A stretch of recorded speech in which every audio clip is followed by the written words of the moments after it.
Donc, bonjour à tous, je m'appelle Barbara Lépineux.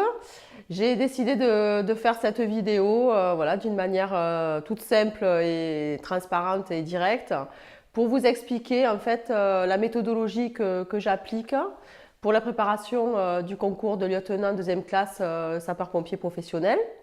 Voilà, parce que j'ai eu beaucoup de demandes il y a environ 4 ans. Et donc, je me suis spécialisée petit à petit dans ces épreuves, hein, surtout celle de la note administrative, concernant donc, autant le concours de lieutenant première classe que le concours de lieutenant deuxième classe. Et maintenant, j'ai même accompagné des candidats au grade de capitaine. Donc cette méthodologie, elle est axée sur une méthode d'analyse qui s'appelle le quintilien, qui est organisée autour de 4 thèmes, donc le qui, le quoi, le comment et les enjeux. Les étapes de cette méthodologie, c'est que tout d'abord, on fait une étude de la commande d'une manière vraiment détaillée. Voilà, c'est-à-dire la commande, qui vous êtes, quel est le donneur d'ordre, quels sont ses objectifs. Donc petit à petit, je vous amène à identifier que ces objectifs-là, c'est véritablement l'objet de la note. Et ensuite, à partir de là, on identifie les étapes de votre plan, du grand 1 jusqu'au grand 2, avec les sous-parties. On apprend à faire l'introduction, on apprend à faire la conclusion, les chapitres introductifs, les chapeaux transitifs, voilà, de manière à ce que toute votre note, elle soit véritablement du début jusqu'à la fin, concentrée, axée, basée sur la commande. Donc je fais véritablement 2-3 séances sur la commande parce que je pense que c'est véritablement le point de départ d'une note réussie. Cette commande, en ce qui concerne le concours de lieutenant deuxième classe, donc généralement, le plan qui est induit, le plan qui est attendu, c'est un plan en 2 parties. Dans la première partie, j'ai déjà identifié 5 scénarios possibles. Donc, soit on vous demande un retour sur une intervention qui s'est déroulée d'une manière assez particulière. Donc, c'est ce qu'ils appellent faits et circonstances. Par exemple, ces faits et circonstances, comment est-ce que vous pouvez les restituer? Vous les restituerez par rapport aux attentes de votre donneur d'ordre, par rapport au thème qui est abordé, par rapport au contexte dans lequel il va se servir de votre note, par rapport au public qui est concerné. Et quand vous prenez en compte tous ces éléments, vous allez pouvoir non seulement cerner et fixer, trier les informations qui vous permettront de faire un rapport de faits et de circonstances intelligent, mais en plus en déjà les analysant et en les mettant en rapport avec vos préconisations que l'on va vous demander de développer dans la deuxième partie. Donc non seulement je vous donne une méthode pour exploiter le dossier, pour comprendre la commande, pour rédiger de manière efficace et en plus pour faire en sorte que votre note elle soit cohérente du début jusqu'à la fin. Parce que quand on traite la première partie, automatiquement, en miroir, on traite la deuxième partie par rapport aux préconisations. Ces faits et circonstances, pourquoi on vous demande de les faire? Parce que c'est le point de départ de la réflexion. C'est le diagnostic des dysfonctionnements ou des bons fonctionnements, des dysfonctionnements internes ou des dysfonctionnements interservices, des dysfonctionnements de collaboration, de partenariat, des dysfonctionnements organisationnels, fonctionnels. De toute façon, ces notes-là, leur objectif, c'est 2 choses. Première chose, la capacité organisationnelle. Deuxième chose, l'efficacité interventionnelle.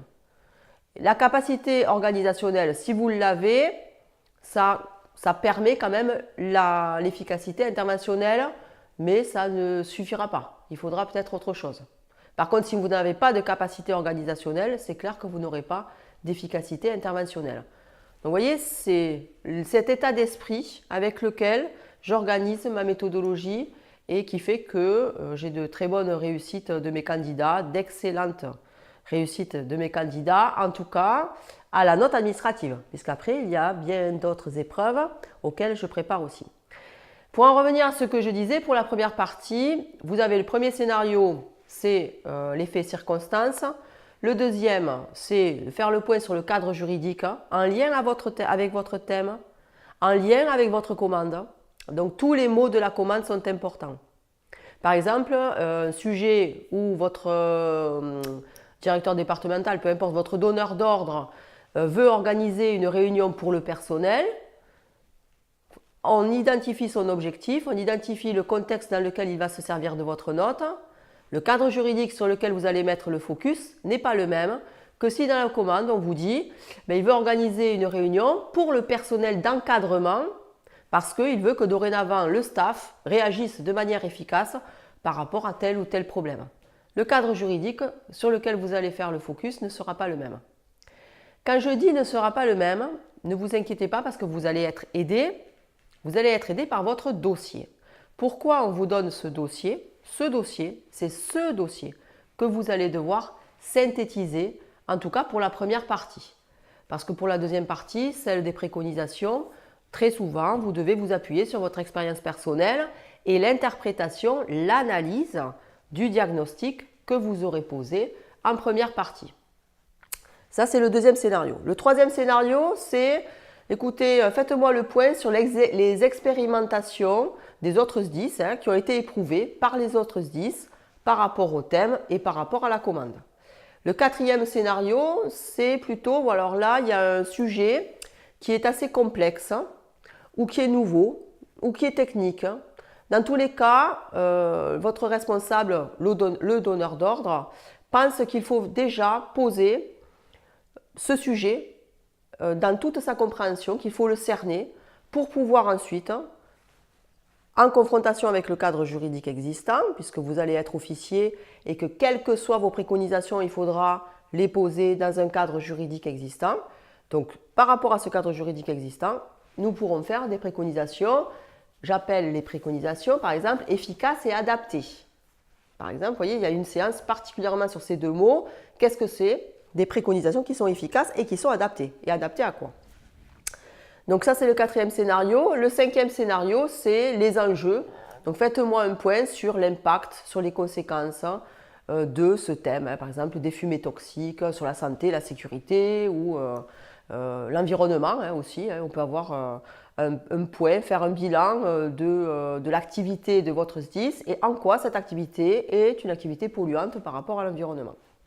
Donc voilà, déjà le retour par rapport à cette première partie. On travaille véritablement les 5 scénarios possibles et en même temps, je vous apprends en miroir de manière logique à proposer des préconisations qui soient efficaces et qui soient adaptées.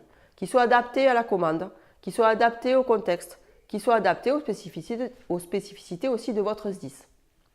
Le tout avec une introduction qui est une introduction bien structurée, avec une problématique qui est apparente, avec un plan, une annonce de plan qui est claire et qui est apparente, et bien sûr le respect du formalisme d'une note administrative avec un timbre particulier, une conclusion qui est une véritable conclusion, qui n'est pas une redite, qui n'est pas une répétition, qui n'est pas une conclusion de dissertation.